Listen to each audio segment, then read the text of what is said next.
Good evening guys sa inyong lahat. So, nandito tayo ngayon sa ating ah, panibagong episode. Welcome guys to my channel again.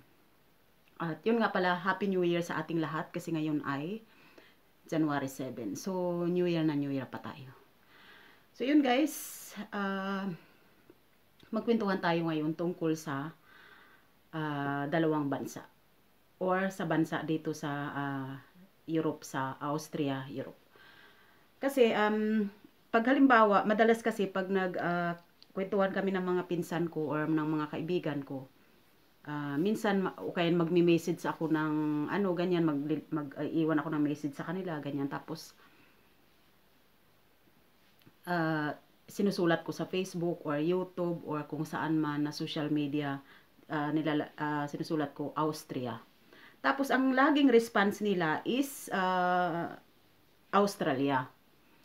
So ngayon, lilinawin lang natin sa mga ano sa ibang mga yung hindi lang nakakaalam. So siyempre yung doon naman sa mga nakakaalam naman is alam na ninyo yun kung saan yung Austria at kung saan ang Australia. So ngayon, ang Austria guys, sa mga hindi nakakaalam is nasa Europe. Austria, Europe. Hindi Australia, kundi Austria. Walang L. So, napagkakamalan kasi ng karamihan na ang Austria is Australia. Pero magkaibang bansa po yun, guys. At saka talagang Australia is nandun sa malapit sa atin, sa Pilipinas. At dito naman sa amin sa Europe is Austria, Europe. Dito ang Austria is neighbor country ng Italy, Switzerland, Germany, Hungary, Slovenia, Slovakia, at saka Czech Republic. So, yun ang neighbor country ng Austria. So, doon lang sa mga hindi nakakaalam. Or, yung iba naman kasi, ang alam nila is Vienna City. Ang Vienna City is nasa Austria, Europe din yan. Ngayon, kasi minsan parang napapansin ko parang masikat pa yung Vienna City kaysa Austria eh. Ang Austria kasi yan ang bansa. Tapos ang Vienna City is ayan ang capital city ng Austria sa Europe. So yun. So para lang naman yan doon sa mga hindi pa alam kung nasaan ang Austria, Europe. Ang Austria kasi guys, hindi sila mahirap at hindi rin sila ganun kayaman, no? Standard ang buhay ng mga tao dito kasi karamihan sa kanila talaga may trabaho. Tapos ngayon, halimbawa, 6 na buwan kang walang trabaho, bibigyan ka ng gobyerno ng allowance. Pero hindi naman hindi naman ibig sabihin na bibigyan ka nila ng allowance is uupo ka lang. Halimbawa, kagaya nung nakaraan, wala akong trabaho. Nung last year, wala akong trabaho. 3 weeks wala akong trabaho. So, binigyan nila ako ng allowance within 3 weeks na yan. Para yun ay ang pang dagdag ko sa aking upa. So, para sa mga gastusin. So, yun. Ngiti-ngiti naman tayo kasi masyado tayong seryoso eh. Baka sabihin naman ninyo eh, ano naman yung ano natin, masyado namang seryoso. Tapos, ayun nga. So, ngayon guys, ang ano ko lang is para malaman ng karamihan na kung nasaan ang Austria, Europe. So, kasi kami dito guys sa Austria is binibigyan kami ng gobyerno ng tulong ng allowance kung halimbawa na mawala ng trabaho ang mga tao dito. So, yun. So, habang binibigyan kanila ng allowance, siyempre mag-a-apply ka ng trabaho. Hindi rin pwede na matutulog ka na lang or hihiga ka na lang or upo ka. Kundi, kailangan araw-araw mag-a-apply ka rin ng trabaho.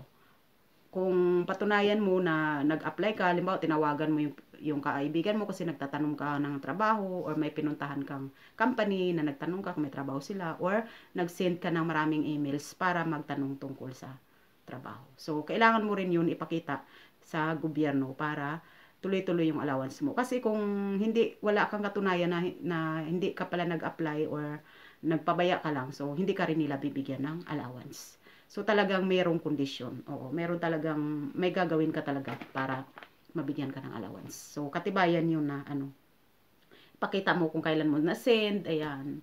Or mayroong stamp, nilagyan nila ng stamp na nag-apply ka nga, ganun. Or nag-response sila sa emails na, pasensya na wala kami. So, yun yung katibayan na nag-apply ka. So, yun.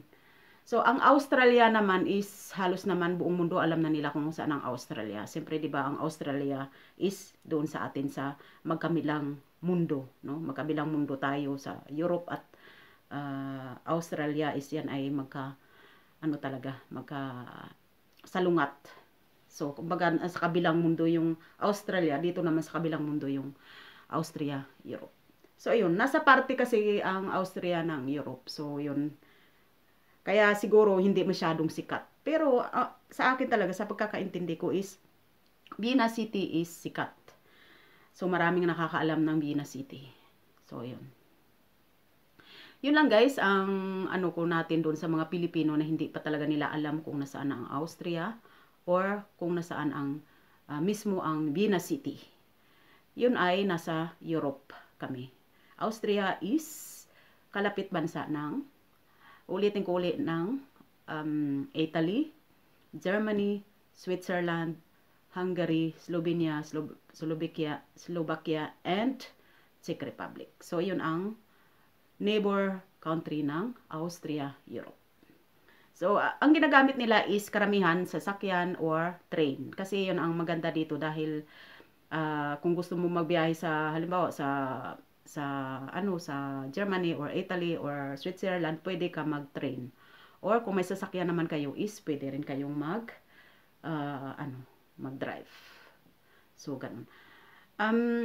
Ang pinakamalapit dito sa amin sa Austria, ang pinakamalapit na biyahe to Switzerland is, ang alam ko pag train narinig ko dun sa kasama ko is nasa 5 hours. Kasi yun din ang balak ko na minsan pumunta doon. Pero ang alam ko talaga, kasi naririnig ko ang mahal-mahal daw doon. So kailangan talaga na mag-budget ka ng 5,000 euro ganyan. Or sabihin na lang natin kahit 3,000 euro mag-budget ka ng mga 3 days, 4 days para sigurado na hindi ka makapos. Kasi ang mahal talaga doon. So, pwede nyo naman yun guys, i-research sa internet. Kasi dito sa Europe, sa Austria, pag nabakasyon kayo, pwede na kayong umupa sa Vienna City ng isang kwarto sa hotel na sa 3 gabi is, ang babayaran nyo sa 3 gabi is nasa 300 to 400 euro. Sa 3 gabi yun. Kasi minsan nandun na kami, na-try na namin na natulog kami na 3 gabi sa hotel. So, ano yun winter, kailan ba yun? Itong taon lang din naman, March yun or April, ganun, medyo malamig. Tama, malamig pa siya. So, yun, na-try namin. Kasi pagka ganung talaga season, April, May, medyo mura-mura pa ng konti. Hindi pa ganun kalamig. Kamahal kasi nga hindi sila mga ganung buwan wala masyadong tourist. Pero kapag dito December, January, yan maraming tourist kasi sila nag-skiing, ayan, kasi 'di ba dito sa bundok maraming snow. Kaya yung mga yan ay sila sa snow or nag-ice skating, ganyan, or gusto lang nilang makita, magmamasyal-pasyal doon sa mga kung saan ang napakaraming snow. So yun guys, napakaraming snow. At ang weather naman dito is 4 na klase ang weather nila dito. So halimbawa sa March, ngayon is winter. Sa March naman mag-uumpisa ang springtime. At sa June naman ay magsisimula ang summertime. At sa September naman ay magsisimula ang autumn season. So, meron silang winter, springtime, summertime, at summertime. So, yun. Yun lang guys. At sana, wag po kayong magsawang bisitahin ang aking video. At maraming salamat po guys sa inyong lahat. Thank you so much sa inyong pagsuporta. Thank you guys. Bye guys. Happy New Year uli. And God bless you.